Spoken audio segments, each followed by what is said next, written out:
That's how we do it in the South. What's going on, guys? Welcome to Rabbit's Used Cars. So, I get asked this a lot of times from my new salespeople, and a lot of people are like, how do you sell, though? Like, how do you sell? You know, everybody's got an answer for this. I'm not a big believer in books. If you got to read a book to learn how to sell something, it's probably not in you. I've never been a book learner. I'm one of those guys, I could read something, I'll forget it 5 minutes later. I've always was a visual learner. I've learned from watching salesmen over the years. Selling is how I learned. I was raised around some good salespeople, and I saw some tricks that they did, and I kind of put my spin on it a little bit and fine-tuned that a little bit with age, and she ended up being a pretty good salesman. You know, over the years, it's done me well. Now we've got a new salesperson. We've got Miss Julie Bolt. And so I figured, how fun will this be? I'm going out of town 2 weeks. I'm going to be at the Brickyard with Travis Matthew Bell and Ed Bollian. And we're going to be there. And I'm thinking to myself, you know, this is her first time, like, manning the fort. And I'm like, you know what? Let's just give her a walk around. Let me just give you, show you how this old goat works. And she can take that and put her spin on it. I mean, she doesn't need to mimic me. She's her own person, but she can put her play on it. And this same thing works for you guys too. So this is Sales 101. All right. First up, for example, is this. You got to know your product. That's key. I would say it's paramount, but it's not necessarily true. Real quick story with this. When I was selling new Fords, we had a guy that literally read the owner's manual of every vehicle there, cover to cover. He knew specs for specs, cubic inches of clearance space in the back, you know, how much luggage it would hold. I remember like Expeditions, you know, and the XLs, and or the long ones. I don't even know the damn names of them. I just sold them, you know, but he knew everything. I would go up to him and ask him questions that customers would ask me because I knew he would know the question. This is the thing. He knew all about the product. He knew nothing about people. Keep in mind, when you're selling, this is a byproduct. They're already looking at it, so they're interested. It's your job to show them the vehicle, be nice, listen to their needs, their wants, and go from there. And I'm going to show you a few things to ask, show you a few things around this Bronco, for example, but I'll be honest with you, if you can sell this, you can sell anything. Virtually, from a cell phone to a car to a bicycle, it doesn't matter. So basically, you know, you got to know your product within reason. This is a 1977 Ford Bronco, which you have your cheat sheets in there and all that stuff. 347 stroker motor. I always love to say that when I open the hood. Yeah, that one's kind of fun. So that's the thing that's kind of cool to do. This is the thing that's neat, you know, is to sit back and when they're looking at something. And this is the thing, whenever you have a customer looking at an engine in a car, I never let them stand directly in front of it. I always want them to stand to the side, about where you're at. So we need to reverse roles there. But today you're playing customer and I'm salesman. Reason being, this is a horrible angle. If you took a picture of this right now with your phone versus a picture right here, you know, you see all the aluminum heads and all that stuff. All I see is an AC compressor and a distributor looking at me. So and the thing that's crazy is she knows what these things are. But anyway, you see this angle, you know, and this one hasn't been detailed yet or anything like that, but you still get the rough idea. So you're walking around it, leave the hood up. You know, you walk around it, you tell them it's got a 4-inch lift. You know, of course, it's got the flares, it's been modded. You tell them about the doors and these caps that come out. Tilt wheel. You know, neoprene seats. Of course, you know, Sparco, good stuff. Actually, Corbeau, I told you wrong. Corbeau seats. Even I slip sometimes. Vintage air, you know. Of course, got the man pedal, manual transmission, which is kind of a weird thing. Now, some guys love that stuff. Some people hate it. Matter of fact, I had a guy call about this thing just yesterday and absolutely loved it all the way up to it having a clutch pedal. He said, unfortunately, nobody in my family can drive it.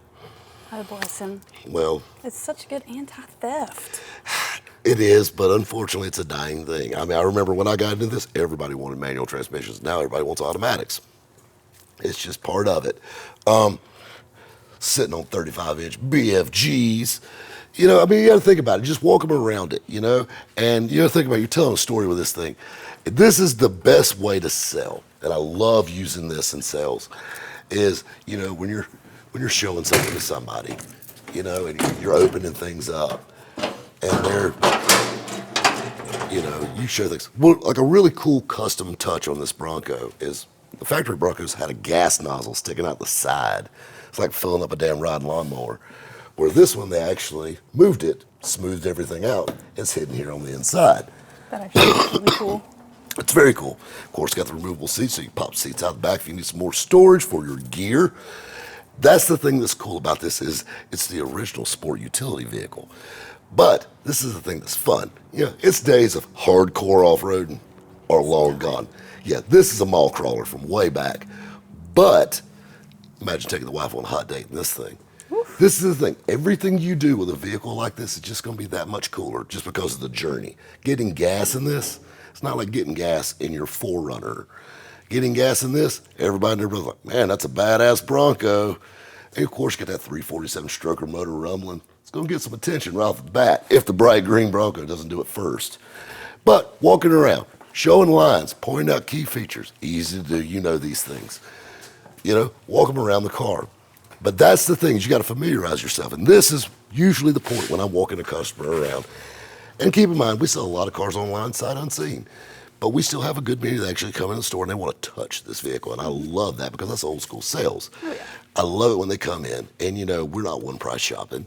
We negotiate. This is a true dealership in every sense of the word. I love negotiating. I love going back and forth. That's probably one of my favorite parts of the whole process because it's a game. Yes, it is. And for you guys, it's a game because we want you to get the best deal possible, make you feel like that. It's a game for us because we want them to pay as much as humanly possible because that's the more money we make. So that's kind of fun, going back, forth, back, forth, back, forth. Usually, what do you think? How do you feel about this, man? I like it. It's a lot of money. I said, it is a lot of money, but it's a lot of truck too, though. Yeah. And this is the thing at the end of the day. He said, I don't know about your neighborhood, but I'll be honest with you. If you've got this sitting in your garage, you can have the cure for cancer, and everybody in your neighborhood will still know, oh yeah, that guy's got the badass Bronco.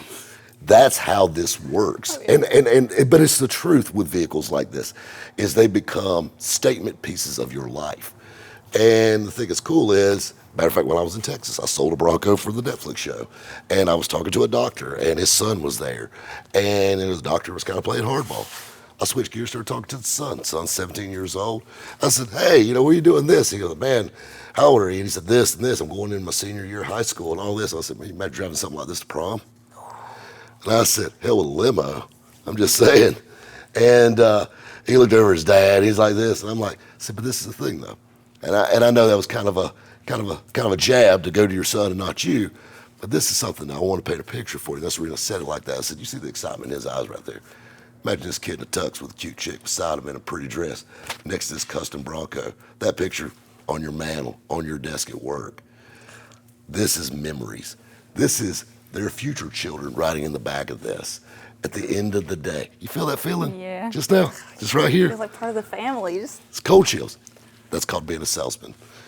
And you describe these things. What you're doing is you're familiarizing this person with this thing. You're already putting this in their life. We are making plans. We're years down the road. They haven't bought it yet.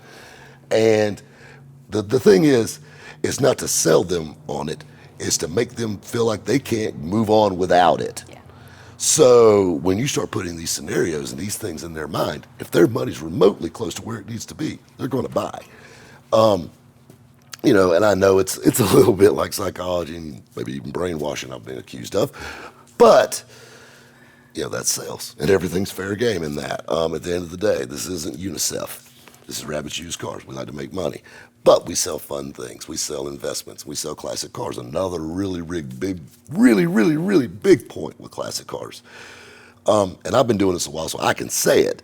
And if you want to use me for an example, but I was showing a guy a C10 truck just the other day, and he goes, man, that's a gorgeous truck. And he said, $51,000, that's a lot of money. I said, yeah, but that's a lot of truck. And I said, this is the thing you got to think about. He said, I don't know if I'm ready or not. And I said, well, I got two things to tell you. I said, how old are you? And he was about my age. And I said, well, I remember when that same truck was about $25,000, you had the nicest one in the world. And that wasn't that long ago. Yep. You can blame inflation, you can blame anything. These things are going up 8 to 12% every year. They're great investments. That's the reason banks love to loan money on these, because they make money, just like houses, because they're not making any more of these. You know, you got to think, you know, you could go out and spend 20 more thousand and go buy a brand new Bronco with a V6 in it and lots of plastic, and it's kind of shaped like this. But at the end of the day, you're buying something that mimics this.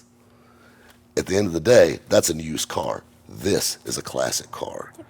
You know, you drive that to work every day. You drive this when you take your wife on a hot date. That's what you do. And that is how you hook them right there. You know, you got to bring, like I said, once you bring the emotional, you plan their life. You got hot dates in this thing. Kids are riding in it. This, and this. They're going to ask you a few questions. You answer those to the best of your ability. If not, you can always phone a rabbit. And, you know, and we can fill in the blanks. I mean, that's really it. And it's simple, but it's not. It's not for everybody. I mean, as you can tell, but that's the thing you got to understand in sales. With people, the car is not that big of a part of the deal. You know, they're buying it, and they need to know all about it. They're buying you. But they're buying you. They're buying the idea of this, and they're relying on you to put them in a good vehicle, which I'll be honest with you, we don't sell good vehicles, we sell great vehicles here. I've been corrected on that before. And that's very true. And that's the thing, you know, all our cars here, they've all been gone through, they've been checked out. I've drove every one of them. I'll be honest with you, I wouldn't have bought it if I didn't think it was great. That's the beauty of this. You know, you go to a lot of dealerships that have 300 cars on a lot. Do you think they drove every one of those? No, those are consignments. Those are just cars that people want them to sell because they can. And I'm not saying there's not good cars at those dealerships, but I can vouch for all these, and that's something to say for that. So if you see something you like, and it's in your price range or even close, because they're not getting any cheaper, obviously. Unfortunately. You know, and then, you know, when you get that one hard ass that wants to be really cheap, well, I don't know. Or so listen, bud, I've never seen an armored car following a hearse. Yep. I literally sold a Corvette to a guy 2 weeks ago. He cashed out his retirement. And he's an older man, older than me, like getting close to that time in his life. He cashed his retirement out to buy this car. And I joked with him. I said, listen, I don't know your financial situation. It's none of my business. At the end of the day, you're a grown man. And I said, but, you know, it's a pretty ballsy move there. Yeah. He goes, listen, I've worked hard my entire life. He said, I'm debt free. And he said, you know, I got money in the bank. He said, I'm taking some money out of my retirement.